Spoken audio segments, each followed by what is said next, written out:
तो आज आपके साथ बात करने का एक विशेष महत्व है। आपको पता होगा, जब से ये बीजेपी की सरकार आई है, पिछले लगभग 12 सालों में कांग्रेस की सरकार ने जो दिया, वो भारतीय जनता पार्टी की सरकार ने इस देश की जनता से छीन लिया। उन्होंने लगभग सारे पीएसयूज बेच दिए। ऐसा लगता है जैसे पूरे देश की धन संपदा को हमारे देश के प्रधानमंत्री जी और बीजेपी शासित राज्य सरकारें देश के चंद पूंजीपतियों के हाथ में सौंप रही हैं, कि उन्होंने भारत को एक ऐसा संविधान दिया जिसने भारत को एक मजबूत सशक्त राष्ट्र के रूप में तैयार किया, साथ ही साथ आधुनिक भारत के रूप में तैयार किया। इसी का नतीजा है कि भारत के चारों तरफ तख्ता पलट हुआ। श्रीलंका में तख्ता पलट हुआ, पाकिस्तान में तख्ता पलट हुआ, अफगानिस्तान में तख्ता पलट हुआ, बांग्लादेश में तख्ता पलट हुआ, नेपाल में तख्ता पलट हुआ, लेकिन भारत आज भी अडिग, एक अक्षुण्ण एकता अखंडता के साथ मजबूती के साथ खड़ा है। लेकिन साथियों, उसी संविधान के अंदर डॉक्टर बाबा साहेब अंबेडकर जी ने जहां आपको सबको एक तरफ मौलिक अधिकार दिए, आपको सबको समता का अधिकार दिया, कानून की नजर में सब बराबर हैं, बराबर। इसके साथ साथ आप सभी को भीमा कोरेगांव शौर्य दिवस की भी शुभकामनाएं देता हूं, क्योंकि वो एक ऐसा ऐतिहासिक दिन है कि अब से 207 साल पहले 28,000 की पेशवा सेना को 500 महार वीरों ने, हमारे समाज के 500 महार वीरों ने 28,000 की पेशवा सेना को निस्तेनाबूद किया। जबकि उस 28,000 में से 20,000 पेशवाई सेना के लोग घुड़सवार घोड़े पर थे और 8,000 पैदल सैनिक थे। इतनी बड़ी सेना को 500 महार सैनिकों ने 24 घंटे के अंदर निस्तेनाबूद कर दिया। तो आपको भीमा कोरेगांव शौर्य दिवस की भी शुभकामनाएं देता हूं। और साथ ही साथ भारत में जहां मनुस्मृति के चलते देश के दलितों, पिछड़ों, आदिवासियों, मनुस्मृति के शब्दों में कहूं तो शूद्रों और अछूतों को न पढ़ने का अधिकार था, न संपत्ति का अधिकार था, न व्यापार करने का अधिकार था, न मानव के प्राकृतिक अधिकार मिले थे। ऐसे भारत में 1 जनवरी 1848 को महिलाओं के लिए पहला स्कूल खोलने वाली माता सावित्रीबाई फूले जी की 3 जनवरी को जयंती थी। मैं उसकी भी शुभकामनाएं देता हूं। और साथ ही साथ 1 जनवरी 1848 को महिलाओं के लिए पहला स्कूल खोलने में माता सावित्रीबाई फूले की सबसे ज्यादा मदद करने वाली माता फातिमा शेख जी की भी जयंती 9 तारीख को है। उसके लिए भी मैं एडवांस में सभी को शुभकामनाएं देता हूं। साथियों, आज बहुत ही महत्वपूर्ण विषय पर आपसे बात करने के लिए मैं आया हूं,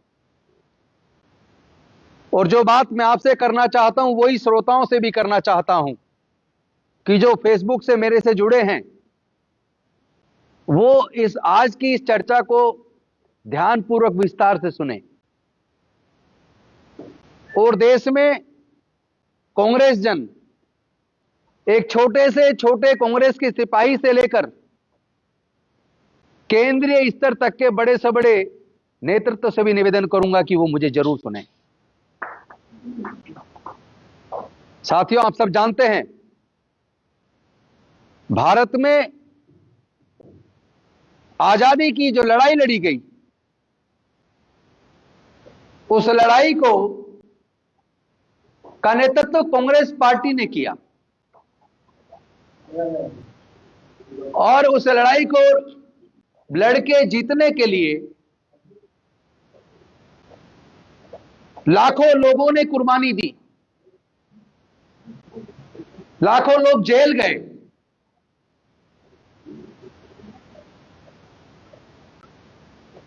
कौन लोग थे जिन्होंने कुर्बानी दी? किस पार्टी ने आजादी का आंदोलन लड़ा? क्या आजादी के आंदोलन में कभी भी हिंदू महासभा या आरएसएस के लोग कभी शामिल हुए? आजादी का पूरा आंदोलन, लगभग पूरे का पूरा आंदोलन कांग्रेस के सेनानियों ने लड़ा और उसमें जो स्वतंत्रता सेनानियों में युवाओं की एक बहुत बड़ी फौज थी, जिसमें शहीद भगत सिंह, चंद्रशेखर आजाद और न जाने उनके साथ कितने आजादी के मत वाले, जिन्होंने भारत की आजादी के लिए जवानी में अपने प्राणों की आहुति दी। जरा सोच के देखो, संविधान सभा की टोटल 18 समितियों में से 13 समितियों में डॉक्टर बाबा साहेब अम्बेडकर थे और संविधान को बनाने का उनका योगदान इतना जबरदस्त था। उनकी इच्छा थी कि मैं संविधान सभा में रहूं ताकि संविधान के निर्माण में मैं इस देश के उस दलित, पिछड़े, वंचित वर्ग, आदिवासी वर्ग जिनके बारे में कभी कोई सोचता नहीं था, जिनके बारे में आजादी के आंदोलन में भी उनके अधिकार को लेकर कोई चर्चा नहीं थी,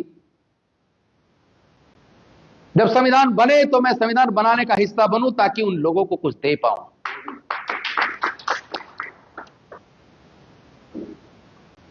वो बॉम्बे से चुनाव लड़े संविधान सभा का सदस्य बनने के लिए, लेकिन चुनावी प्रतिस्पर्धा में उनको चुनाव हरा दिया गया। चूंकि वो उनकी एक पार्टी थी शेड्यूल्ड कास्ट फेडरेशन, उन्हीं की पार्टी से पूर्वी बंगाल से एक सदस्य चुनकर आए जोगेंद्र नाथ मंडल। जब मंडल जी ने देखा कि वो चुनकर आ गए संविधान सभा, लेकिन डॉक्टर बाबा साहेब अम्बेडकर, तो हमारे समाज के लोगों की हितों की रक्षा कैसे होगी? तो 18 समितियां बनी। उन 18 समितियों में से 13 समितियों में डॉक्टर बाबा साहेब अम्बेडकर जी थे और उनका इतना जबरदस्त अभूतपूर्व योगदान था कि जो लोग चुनावी राजनीति में बॉम्बे से डॉक्टर बाबा साहेब अम्बेडकर जी को हराने में कामयाब हुए,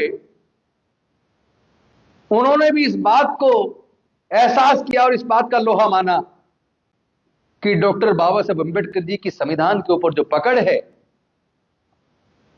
जितना पूरे दुनिया के संविधान के बारे में वो जानते हैं। और कांग्रेस ने भी यह महसूस किया कि जो कराची के सम्मेलन में कांग्रेस ने निर्णय लिया था 1931 में कि अब भारत में सभी जाति धर्म के लोगों को समान रूप से अधिकार मिलने चाहिए। अगर कांग्रेस के उस 1931 के कराची के अधिवेशन के फैसले को अगर ईमानदारी से लागू करना है तो संविधान सभा में डॉक्टर बाबा साहेब अम्बेडकर की बहुत सख्त जरूरत है। अब चूंकि 14 अगस्त 1947 को पाकिस्तान आजाद होकर अलग देश बन गया और 15 अगस्त 1947 को भारत आजाद हुआ, तो वो जो पूर्वी बंगाल का हिस्सा था जहां से डॉक्टर बाबा साहेब अम्बेडकर जीत कर आए थे, वो हिस्सा पाकिस्तान में चला गया और डॉक्टर बाबा साहेब अम्बेडकर जी की संविधान सभा की सदस्यता समाप्त हो गई। तो जो डॉक्टर बाबा साहेब अम्बेडकर का सपना था कि संविधान सभा में रहकर मैं एक ऐसे संविधान का निर्माण करूं जिसमें हजारों साल के सताए हुए दलित, आदिवासी, वंचित वर्ग के शूद्र, अछूत, इन सबको, और इस देश की किसी भी जाति धर्म की महिलाएं जो हर प्रकार के अधिकार से वंचित हैं, उनको अधिकार देने की जो उनकी सोच थी वो कैसे पूरी होगी। लेकिन इसी बीच इतिहास के इस हिस्से पर जिसमें कभी चर्चा नहीं होती, वो हिस्सा आज मैं आप सबको बताना चाहता हूं और फेसबुक के माध्यम से पूरे देश और दुनिया को बताना चाहता हूं कि संविधान सभा की 18 में से 13 समितियों में जिस प्रकार का अद्वितीय योगदान डॉक्टर बाबा साहेब अम्बेडकर का था, तो संविधान के सभा के सभी सदस्यों ने इस बात को एहसास किया कि बिना डॉक्टर बाबा साहेब अम्बेडकर के संविधान लिखना संभव कैसे होगा। ऐसे में संविधान सभा के अध्यक्ष डॉक्टर राजेंद्र प्रसाद जी ने बॉम्बे की विधानसभा के स्पीकर को चिट्ठी लिखी, पंडित जवाहरलाल नेहरू जी ने चिट्ठी लिखी, कांग्रेस के प्रदेश के अध्यक्ष को सरदार पटेल जी ने चिट्ठी लिखी और डॉक्टर जयकर जो वहां से संविधान सभा के सदस्य थे उनसे रिजाइन करवाया गया और वहां से डॉक्टर बाबा साहेब अम्बेडकर जी को डॉक्टर राजेंद्र प्रसाद जी ने, पंडित जवाहरलाल नेहरू जी ने, सरदार पटेल जी ने सुनिश्चित करने के लिए कहा कि उनको निर्विरोध रूप से जिता कर लाइए, उनके बिना संविधान का निर्माण संभव नहीं है। और वहां से डॉक्टर बाबा साहेब अम्बेडकर निर्विरोध रूप से फिर संविधान सभा में जीत कर आए। लेकिन उस संविधान के निर्माण में 13 समितियों का सदस्य के साथ साथ जब ड्राफ्टिंग कमेटी का गठन हुआ तो डॉक्टर बाबा साहेब अम्बेडकर जी की काबिलियत को, विद्वता को ध्यान में रखते हुए उनको ड्राफ्टिंग कमेटी का चेयरमैन बनाया गया और उन्होंने पूरे दुनिया के संविधानों को पढ़ा और भारत को एक ऐसा संविधान दिया जो पूरे दुनिया में सबसे बेहतरीन संविधान है। क्योंकि आपको पता होना चाहिए, आजादी से पहले भारत 562 रियासतों में बटा था, जहां अनेकों धर्म, अनेकों जाति, 6743 जातियां, अनेकों धर्म, अनेकों संस्कृतियां, अनेकों भाषाएं, क्षेत्रवाद की लड़ाई अलग, भाषा के ऊपर लड़ाई अलग।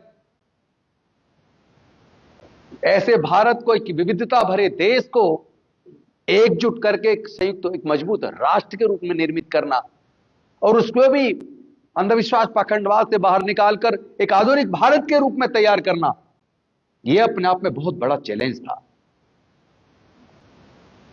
लेकिन यह डॉक्टर बाबा साहेब अम्बेडकर जी की विद्वता ही थी कि उन्होंने भारत को एक ऐसा संविधान दिया जिसने भारत को एक मजबूत, सशक्त राष्ट्र के रूप में तैयार किया, साथ ही साथ आधुनिक भारत के रूप में तैयार किया। इसी का नतीजा है कि भारत के चारों तरफ तख्ता पलट हुआ। श्रीलंका में तख्ता पलट हुआ, पाकिस्तान में तख्ता पलट हुआ, अफगानिस्तान में तख्ता पलट हुआ, बांग्लादेश में तख्ता पलट हुआ, नेपाल में तख्ता पलट हुआ, लेकिन भारत आज भी अडिग, एक अक्षुण्ण एकता, अखंडता के साथ, मजबूती के साथ खड़ा है। लेकिन साथियों,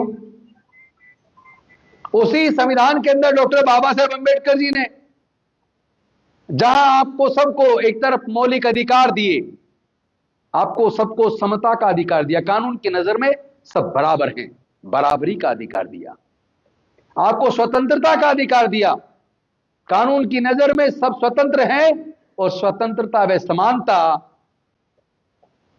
इंसान का फंडामेंटल राइट है। और इसी के साथ साथ तीसरा फंडामेंटल राइट दिया, शोषण के विरुद्ध अधिकार।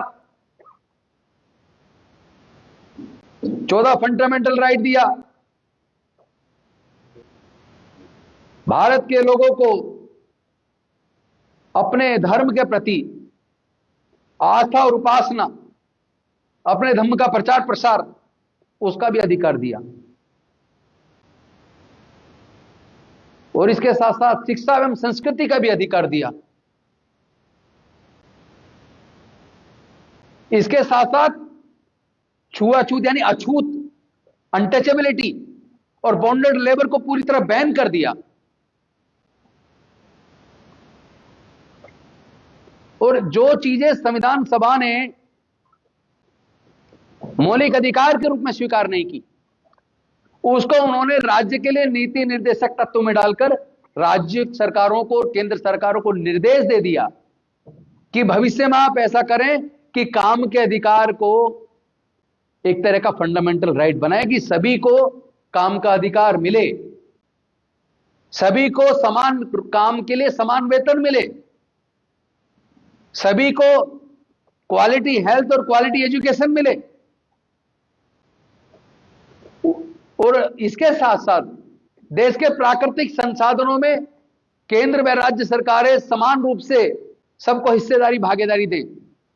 ये सारी चीजें डॉक्टर बाबा साहेब अम्बेडकर राज्य के नीति निर्देशक तत्वों के अंदर केंद्र सरकार व राज्य सरकारों के लिए निर्देशन देकर गए। उसी से क्या क्या निकला? भाजपा की सरकारों ने नहीं किया, कांग्रेस की सरकारों ने किया, क्योंकि उसी के अंदर संविधान के माध्यम से सरकारों को यह भी निर्देश दिया कि सारी जो कंपनियां हैं, रिसोर्सेज हैं, वो सरकार के अधीन होने चाहिए, सरकार मालिक बने। इसीलिए भारत में सैकड़ों, 100 से ज्यादा पीएसयूज, पब्लिक सेक्टर अंडरटेकिंग, सार्वजनिक क्षेत्र की उपक्रम कंपनियां भारत सरकार की बनी, जिसमें रिजर्वेशन का लाभ लेकर करोड़ों करोड़ों देश के दलित और वंचित वर्ग के लोगों को रिजर्वेशन के माध्यम से नौकरी में आने का मौका मिला। और उसी निर्देश के तहत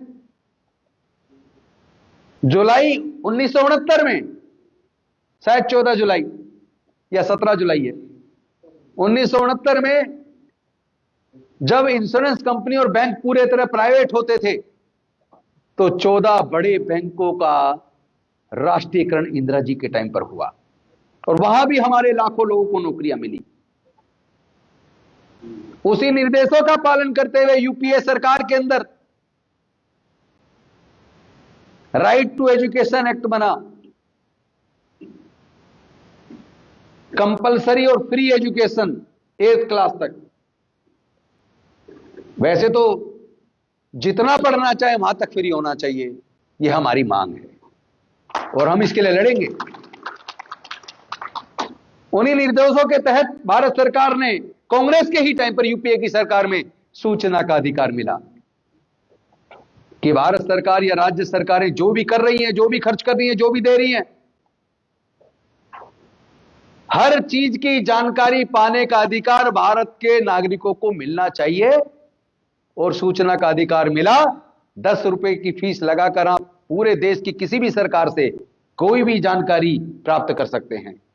बजट कहां खर्च किया जा रहा है, दलित पे कितना, आदिवासी पे कितना, पिछड़ों पे कितना, यानी अब कोई भी जानकारी, कहीं भी रोड बन रहे हैं, फ्लाईओवर बन रहे हैं, बिल्डिंग बन रही है, स्कूल बन रहे हैं, मॉल बन रहे हैं, कुछ भी सरकार का पैसा कहीं भी खर्च हो रहा है, तो आज आपको अधिकार है, सूचना के अधिकार के तहत आप जानकारी ले सकते हैं। ये पहली पिछली किसी सरकार में क्यों नहीं हुआ? ये कांग्रेस के नेतृत्व में यूपीए की सरकार में ही क्यों राइट टू एजुकेशन एक्ट बना? कांग्रेस के नेतृत्व वाली सरकार में ही क्यों सूचना का अधिकार आया? और कांग्रेस की ही सरकार में कोई भूखा ना रहे, फूड सिक्योरिटी बिल आया। और कांग्रेस की ही यूपीए की सरकार में मनरेगा आया, यानी हर हाथ में काम और काम के बदले में दाम। तो आज आपके साथ बात करने का एक विशेष महत्व है। आपको पता होगा, जब से ये बीजेपी की सरकार आई है, पिछले लगभग 12 सालों में कांग्रेस की सरकार ने जो दिया, वो भारतीय जनता पार्टी की सरकार ने इस देश की जनता से छीन लिया। उन्होंने लगभग सारे पीएसयूज बेच दिए। ऐसा लगता है जैसे पूरे देश की धन संपदा को हमारे देश के प्रधानमंत्री जी और बीजेपी शासित राज्य सरकारें देश के चंद पूंजीपतियों के हाथ में सौंप रही हैं। जहां एक तरफ सूचना के अधिकार को कमजोर कर दिया, वहीं दूसरी तरफ अभी आपने देखा होगा संसद के इस पिछले सत्र में उन्होंने मनरेगा को लगभग खत्म कर दिया। तो आज की मीटिंग का मुख्य बिंदु मनरेगा के ऊपर देश में आंदोलन कैसे आगे बढ़े, और उस आंदोलन में चूंकि मनरेगा से सबसे ज्यादा प्रताड़ित होने वाला जो वर्ग है वह अनुसूचित जाति, जनजाति और अति पिछड़ा वर्ग है। इन्होंने हमारे काम के गारंटी के अधिकार पे चोट की है, तो हमें भी समय आने पर अपनी वोट की चोट देनी है। इतिहास को पढ़ोगे तो समझ आएगा कि ये वोट का अधिकार कितने मुश्किलों से मिला है। आजादी से पहले, विशेष रूप से 1937 के चुनाव से पहले, वोट डालने का अधिकार जो इनकम टैक्स पे करते थे, जो बड़े लैंडलॉर्ड थे और जो ग्रेजुएट्स थे, केवल 3 तरह की श्रेणी के लोगों को वोट डालने का अधिकार था। लेकिन चूंकि देश में बाबा साहेब के संविधान से पहले बेशक से शासन अंग्रेजों का आ गया हो, लेकिन 1935 से पहले समाज का संचालन और जिसका असर अंग्रेज सरकार के नीतियों में भी नजर आता था, वो मनुस्मृति से होता था।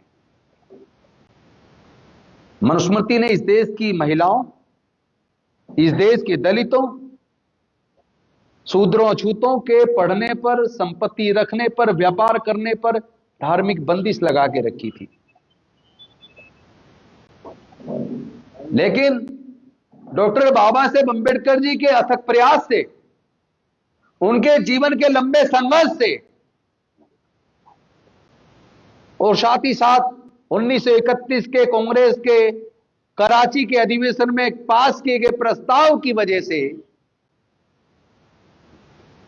भारत में सभी लोगों को, स्त्री हो या पुरुष हो, अमीर हो या गरीब हो, पढ़ा लिखा हो या अनपढ़ हो, सभी लोगों को समान रूप से वोट का अधिकार मिला। 1 मैन 1 वोट, 1 वोट 1 वैल्यू। तो आज हमें सबको अपने उस वोट के अधिकार की वैल्यू को समझना पड़ेगा। लेकिन इससे पहले कि मैं चर्चा को उस बिंदु पर लेकर जाऊं कि हमें करना क्या है, उससे पहले मैं मनरेगा के ऊपर कांग्रेस पार्टी ने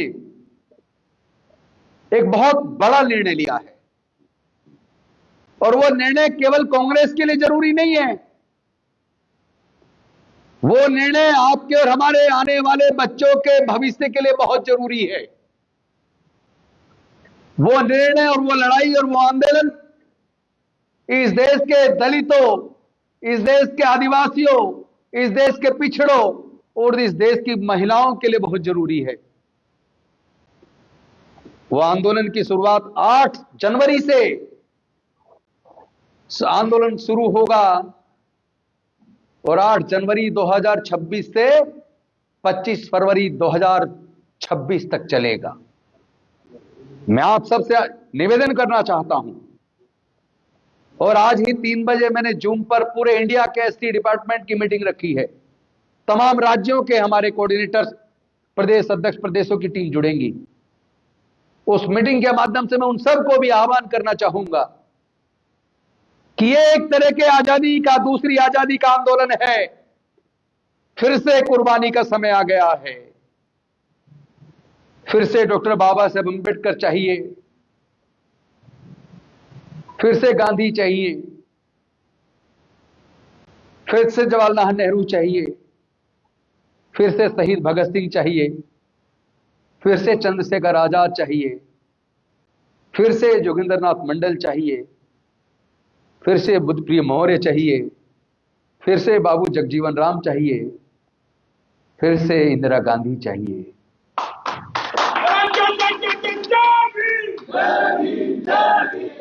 नेशनल दस्तक की आपसे गुजारिश है कि अगर इसको बचाना चाहते हैं तो नेशनल दस्तक को सब्सक्राइब करने के लिए रेड कलर के सब्सक्राइब बटन को दबाएं, फिर बेल आइकन की घंटी दबाएं। नेशनल दस्तक को बचाने के लिए बहुत जरूरी है कि हर खबर को शेयर करें, लाइक करें, कमेंट जरूर करें।